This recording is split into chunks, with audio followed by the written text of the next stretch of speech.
In this video, I'm going to take you through my 5-phase beginner running survival guide to take you from a New Year's resolution runner to a regular runner. Phase 1 is all about getting started. Now, the way that we go about this first month of running can be the difference between giving up completely or continuing on forever. Let me explain. Here are the most common mistakes that people make during their first month of running, and coincidentally, also mistakes that I've made in the past. All right, I'll admit it, this is actually a list of my mistakes that I've made in the past. Number 1, signing up for a race. Guys, if I were you, I wouldn't sign up to races straight away, because this always results in putting more pressure on yourself to train more and more and more, and this always leads to injury. And yes, that's what I got. Training for a race has its own phase in this system, so we'll discuss when it is the right time to start training for a race later in the video, so stick around. And the next mistake is trying to run every day. And look, it's cool seeing those people on like 2,000-day running streaks, and maybe we'll get there one day, but for now, let's just take it easy. Speaking of easy, this next mistake is running too hard.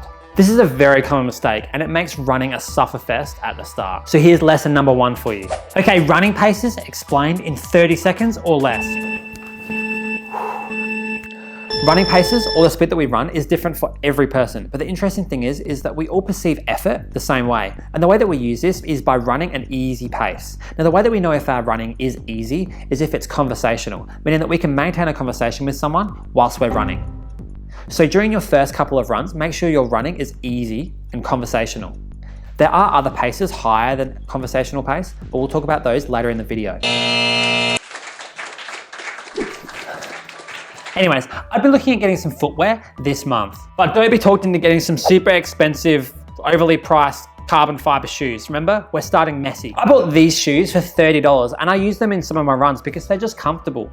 So no, you don't need to get a bank loan for your first pair of shoes. Just go with something super cheap and super simple. So here's what I'd do. I'd go to your local store and I'd pick out 5 pairs of shoes and I'd try them all on. And yes, you're gonna have to test drive them to figure out which one's the most comfortable and then just buy it. So here's what my goals would be for phase 1 in January, or whichever month you're actually starting it. Just start and be comfortable with starting messy like I did. I'd be going for a run when I can manage it and keeping it real short and sweet and just having fun. And also making sure that it's at an easy pace. I'm setting you a goal of running 10 times in this first month. That's once every 3 days. Pretty achievable, right? And I'd aim to run anywhere from 5 to 20 minutes, whatever feels good to you on that particular day. And if you have to walk because this run doesn't feel like it's conversational anymore, then that's okay. And that's a really good decision, by the way. Okay, well done. Now let's go to the next phase. Welcome to phase 2. Now phase 2 is all about one thing, and that's running our first marathon. I'm joking. Now February is all about consistency. And do you see what I've done here? Most people start with trying to be way too consistent and they either get burnt out or they get injured. So if this was me, I'd be aiming to build on the 10 sessions that we had last month and work our way up to doing 3 sessions per week. 3 sessions per week allows us to run, have a day off completely to recover and adapt to the training, and then get back into it fully recovered, ready to go. And this recovery time is the perfect recipe for healthy knees and healthy ankles. This phase is also about building a bigger base, or as runners like to call it, an aerobic base. Now, I've never built a house, but I've been told by some experienced professionals that to build a house, you need a foundation. And so does our body, because when we have this strong foundation from an aerobic base, it means that we can do more and more and more running. Running's fun. Now, right now, you're probably scribbling down notes and thinking, how am I gonna keep track of all of these different runs?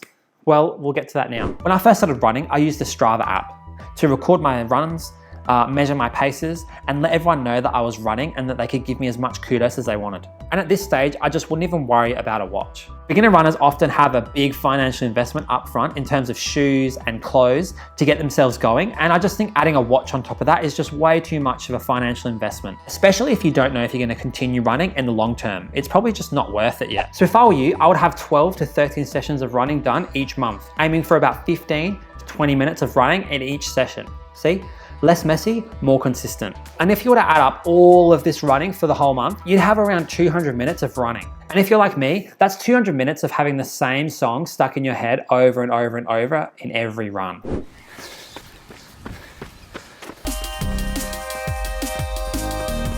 Now you might notice that small symbol on phase 2, and that is a repeat symbol. That's because we want to keep repeating phase 2 until we've got to that level of consistency that we need. Because I'm not trying to kill you in the survival guide, it's in the name. Survival guide. Survival. Even a year on from starting running, I still come back to phase 2 and continue to repeat it over and over and over. And I'll explain why a little bit later in the video. But when you've achieved this 12 to 13 runs per month, then it's time to move on to phase 3. Now, phase 3 is the most important phase if you want to transition from this beginner runner into a regular runner and continue running for the foreseeable future. And that's because it's around this phase when you start to develop some consistency that you pick up an injury. But no, that's not going to be us, because we're going to start building up our bodies now. And the way that we do it is with this exercise. Bicep curls are the best exercise for runners because having big biceps is correlated directly with I'm joking, let's get serious. I'm gonna run you through my running specific exercise plan designed by scientists all over the world just for this video and just for you guys. So thanks, scientists. The first one is lunges. I'd do 10 reps for 3 sets on each side. And the key is to get this super stretched out position to maintain good running mobility through the hips. This exercise also helps to improve your hip mobility and hip strength, as well as your knee strength and knee mobility. The next one is single leg bridges, the holy grail of exercises. This exercise targets your hamstring muscles on the backs of your legs and mimics the forces your leg undergoes when it touches the ground after every step. The side plank, the forgotten cousin of the front plank. This exercise improves your core strength and your hip strength and helps you to improve your postural control when you're running. Calf raises. We need to develop these springs, and the best way to do that is by doing calf raises off a step so we can use the full range of motion that our ankle has, 3 rounds of 10. So for phase 3, we're going to aim for 12 to 15 runs per month and at least 4 exercise sessions per month. And once again, this phase may repeat for you a couple of months in a row, and that's perfectly fine. And I would say that this phase probably finishes around the 5 or the 6 month mark for most runners. But it could be longer and it could be shorter. It just depends on you yourself. Now, welcome to phase 4. This is where champions are built. Now that I've built up my body to tolerate more load, this would be about the time where I'd start to add in specific workouts to get much, much fitter. And to utilize phase 4 and the workouts to its full potential, we're gonna have to do something that you've probably never done before. And I'm sorry, but it's gonna be hard work.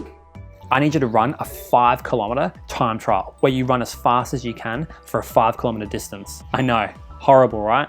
This is such an important step, and I'm going to explain why. Because the time that you achieve in your 5K can be used to calculate paces for your workouts. But what are workouts actually for? Well, workouts are generally runs that are faster than our easy pace, usually in the form of intervals, that push our fitness on much faster than if we were to just run easy all the time. And I personally had massive improvement in my fitness when I started to add in these training workouts alongside my easy running. But as I mentioned earlier, our priority is to not get injured. So if you feel like you need more time in phase 2 and phase 3 to continue to build up your body, that's okay. And once again, that's a very smart decision. So here's what you need to know to get started on these interval workouts. I'd need to first know my own pace ranges. And luckily, we've been using our easy conversational pace for a long time, so we already know that one. And by this time, we'd also have our 5K time trial time, which gives us our average pace that we can maintain for a 5 kilometer distance. And guys, it gets much easier from here because we can use the VDOT calculator to calculate all of our paces and our intervals for all of our sessions, so we don't even have to worry about it anymore. So here are a couple of workout ideas that you can try using the VDOT calculator to calculate the right paces. Session 1 is 10 lots of 400 meters at a couple of seconds slower than your 5K race pace. And keep in mind that that 5K race pace is actually the average pace that you held over your time trial. And workout number 2 is 5 lots of 1 kilometer at 10K race pace. So if you go into the VDOT calculator app and you go to your estimated paces for race results, you'll actually be able to get your 10K estimated race pace from there, and we can use that for the 5 lots of 1K. And there you go, guys. It's that easy. Now, these workouts should be hard, but not insane, balls to the walls, waking up with sore legs hard. Because you'll just come back to this video and let me know how much of a terrible person I am for making you go through that terrible workout. And I don't want that. And remember, we're still new to this stuff and we're just trying to build up our faster running slowly. So here are the goals that I'd be looking to hit in phase 4. I should have a pretty good understanding of each different type of pace range and what they mean and when I would actually run them. I'd also be aiming for 3 to 4 sessions of running per week, which would be 1 short interval session and 3 easy runs. I'd also aim to bump up those easy runs to at least 20 or 30 minutes in length to make sure that I continue to move that aerobic base in the right direction. And yes, I'd also be continuing my strength and conditioning, even though it's really boring, at least once per week. And if all of this stuff is going great for you, then it's time for phase 5. And unlike the Marvel movies, phase 5 is actually where the fun stuff is. Welcome to phase 5. This is where all of our hard work in phases 1 to 4 finally pays off, because now it's race time. Yes, races. That one day of the year where we can pretend that we're elite athletes. So now it's time for our first marathon. Are you ready? I'm joking, again. Now, I started my racing career with shorter distance races like 5Ks and 10Ks. And luckily for you, you've already been running at the 5K and 10K race pace in your workout. So you're gonna be ready for that race and you're not gonna blow up. Oh, by the way, blowing up means that you start way too hard and then you can barely finish at the end. And I've done that before and it sucks. Now, if you feel like you're not quite ready for racing, then that's okay. You can go back to phase 4 and continue to go around and around in that phase 4 cycle until you feel like you actually are ready. And what's interesting is that even after a big race, I'll still go all the way back to phase 2 and focus on consistency and build myself back up again to phase 5. Isn't that really cool? Now, if you're wanting to get more specific with your training and hit a specific goal time, then you're gonna have to watch this next video.